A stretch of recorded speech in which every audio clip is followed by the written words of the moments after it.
Hello students, welcome to हमारी सरकारी नौकरी। तो आइए आज इस सेशन में देखते हैं कि हमारी सरकारी नौकरी में नया कौन सी वैकेंसी आई है। तो उसमें सबसे पहले उनके लिए इन्फॉर्मेशन है जिन्होंने इस साल गेट क्वालिफाई किया है, उनके लिए बड़ी अपॉर्चुनिटी है। डीवीसी में दामोदर वैले कॉरपोरेशन लिमिटेड, जो कि बहुत पुरानी कंपनी है, आज़ादी के पहले से काम कर रही है, पावर सेक्टर में काम करती है, पावर डिस्ट्रीब्यूशन, जनरेशन, ट्रांसमिशन सब के लिए ये काम करती है। तो बहुत अच्छा कैरियर अपॉर्चुनिटी है यहाँ। और देखते हैं बाकी की नोटिफिकेशन क्या कहती है, उसके बारे में हम लोग देख सकते हैं। जीईटी की पोस्ट है, ग्रेजुएट इंजीनियर ट्रेनी की पोस्ट इन्होंने निकाला है जीईटी के लिए। और जो कि गेट किसके लिए है, ओनली फॉर 2022। इसके प्रियार वाले नहीं एलिजिबल है, ये बिल्कुल कंफर्म रहिएगा। तो अगर आपने 2020-21 का गेट क्वालिफाई किया है तो आप एलिजिबल नहीं हैं, ओनली फॉर 22 के लिए एलिजिबल हैं। ठीक, अब देखिए वैकेंसी की बात करें तो mechanical, electrical, civil, control and instrumentation और आईटी के लिए वैकेंसी है, जिनका की जो पे स्केल है, अगर पे स्केल की बात करें तो 56,000 से 1,77,500 ये आपका पे स्केल रहने वाला है।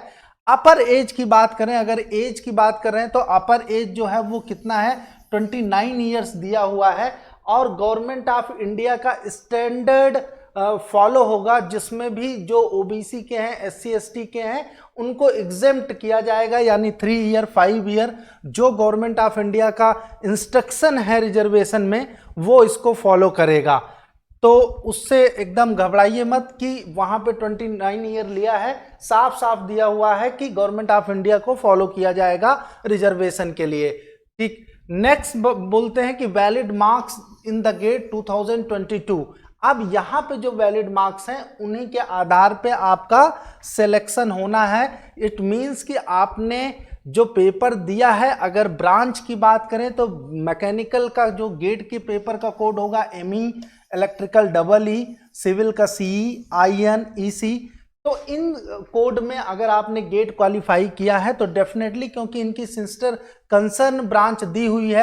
अगर इलेक्ट्रिकल की बात करें तो electrical and electronics, electrical instrumentation and control, power system and high voltage, power electronics, ये सारी ब्रांच एलिजिबल है। इसी तरीके से अगर मैकेनिकल में बात करें तो मैकेनिकल, प्रोडक्शन, इंडस्ट्रियल इंजीनियरिंग, ये सारी ब्रांचें एलिजिबल है, यानी कोर ब्रांचों के सिस्टर कंसर्न ब्रांचें एलिजिबिलिटी में हैं। अब अगर क्वालिफिकेशन की बात किया जाए तो क्वालिफिकेशन जनरल और ओबीसी के लिए 65% में आपका बैचलर डिग्री होना चाहिए, और एससी एसटी के लिए 60% की बैचलर डिग्री के साथ आप क्वालिफाइड होने चाहिए।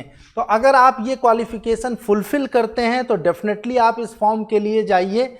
एज रिलैक्सेशन पहले ही हमने बता दिया था कि जो ओबीसी के लिए है 3 ईयर है, एंड एससी के लिए 5 ईयर यहाँ पे दिया हुआ भी है। तो उससे आपको कोई दिक्कत नहीं, क्योंकि सेंट्रल गवर्नमेंट के नॉर्म्स फॉलो हो रहे हैं, तो डेफिनेटली उसमें सोचना नहीं है।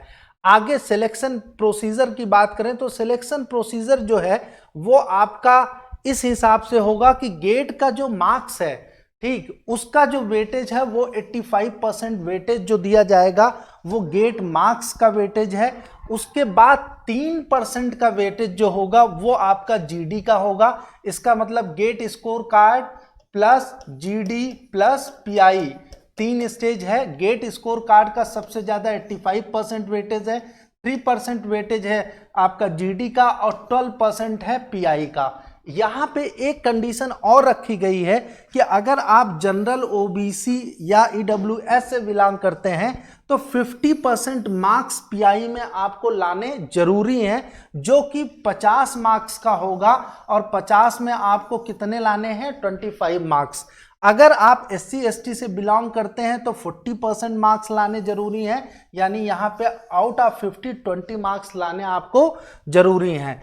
तो आप ग्रुप डिस्कशन और पीआई दोनों देंगे तो आप देखेंगे कि आपका जो सिलेक्शन होगा वो कंबाइंड उससे मेरिट बनेगी, और उसी के हिसाब से। अब एप्लीकेशन फीस की बात करें तो जनरल, ओबीसी, ईडब्ल्यूएस के लिए जो फीस रखी गई है वो 300 रुपीज़ रखी गई है, और एससी एसटी वुमेन्स इन लोगों के लिए एग्जेम्प्टेड कर रखा है।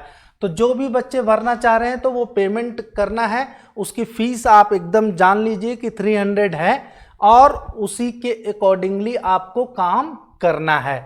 सर्विस बॉन्ड की बात करें, क्योंकि अगर आफ्टर सिलेक्शन जो इन्होंने लिखा है कि आप अगर सेलेक्ट हो जाते हैं तो सबसे पहले तो आपको 1 ईयर का प्रोबेशन पीरियड कंप्लीट करना पड़ेगा और 3 ईयर का सर्विस पीरियड कंप्लीट करना पड़ेगा, यानी 1 + 3 ईयर, ये 4 ईयर आपको यहाँ पे रहना पड़ेगा।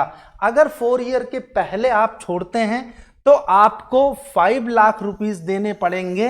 अगर आप बिलोंग करते हैं जनरल या ओबीसी से, जनरल या ओबीसी से बिलोंग करते हैं तो आपको 5 लाख और 2.5 लाख देने पड़ेंगे अगर आप एससी एसटी से बिलोंग करते हैं।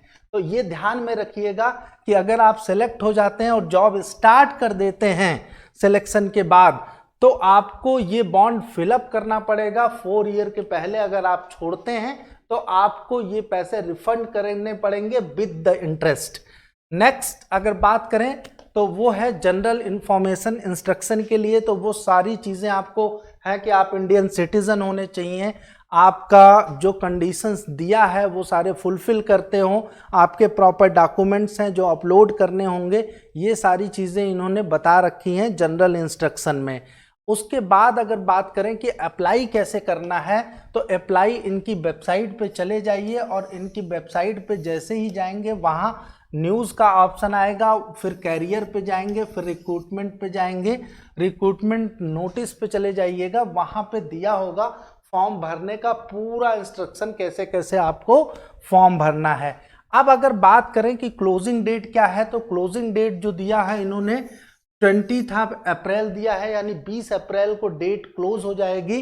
कितने बजे? 23:59 पे ये क्लोज कर देंगे। तो जिनको फॉर्म भरना है तुरंत आप लोग इंटरेस्ट लेके फॉर्म जल्दी भर दीजिए। लास्ट डेट के लिए आप लोग मत तैयारी कीजिए, नहीं तो कभी कभी होता है कि फॉर्म आपका छूट जाता है। तो इम्पॉर्टेंट डेट्स जो हैं वो सारी चीज़ें हमने बता ही दी। इम्पॉर्टेंट डेट्स एक बार फिर सुन लीजिए। 6 तारीख से फॉर्म शुरू हो गया है, 20 तारीख आपका डेट है फाइनल। बाकी आपका शॉर्ट लिस्टेड अगर हो जाते हैं तो सारी इंफॉर्मेशन आपकी वेबसाइट पे जीडी और पीआई से रिलेटेड आपको दे दी जाएगी थ्रू द नोटिस।